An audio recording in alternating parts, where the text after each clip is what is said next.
രാഷ്ട്രീയത്തിൽ ശ്രദ്ധേയമായ ഒരു നയതന്ത്ര നീക്കത്തിനും അതോടൊപ്പം പുതിയൊരു പ്രോട്ടോകോൾ വിവാദത്തിനും കളമൊരുങ്ങി രാജ്ഭവനിൽ ഞായറാഴ്ച നടക്കുന്ന പരിപാടി. ഗവർണർ ആരിഫ് മുഹമ്മദ് ഖാനെ നേരത്തെ ചൊല്ലിയുള്ള വിവാദങ്ങളിൽ നിന്ന് വ്യത്യസ്തമായി മുഖ്യമന്ത്രി പിണറായി വിജയൻ ചടങ്ങിന് എത്തുമെന്ന് ഉറപ്പായിട്ടുണ്ട്.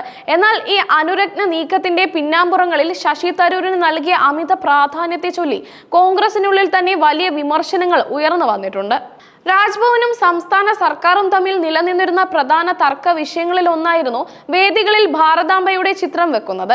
എന്നാൽ മുഖ്യമന്ത്രിയുടെ സാന്നിധ്യം ഉറപ്പാക്കാൻ വേണ്ടി ഗവർണർ രാജേന്ദ്ര വിശ്വനാഥ് ആർലേക്കർ ഈ വിഷയത്തിനെ തന്റെ നിർബന്ധ ബുദ്ധി ഉപേക്ഷിച്ചുവെന്നതാണ് ശ്രദ്ധേയം.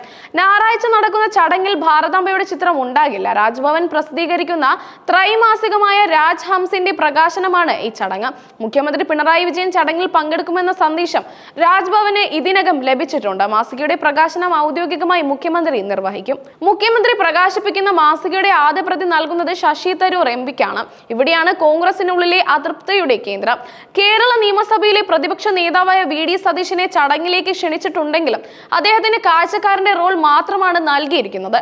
സംസ്ഥാനത്തെ പ്രധാനപ്പെട്ട ഒരു ഔദ്യോഗിക ചടങ്ങിൽ പ്രതിപക്ഷ നേതാവ് എന്ന പദവിയിലിരിക്കുന്ന വ്യക്തിക്ക് കാര്യമായ റോൾ നൽകാതെ വെറും ഒരു എംപി മാത്രമായ ശശി തരൂരിന് പ്രധാന റോൾ നൽകുന്നത് പ്രോട്ടോകോൾ ലംഘനമാണ് എന്ന വിമർശനം കോൺഗ്രസിനുള്ളിൽ ശക്തമാണ്.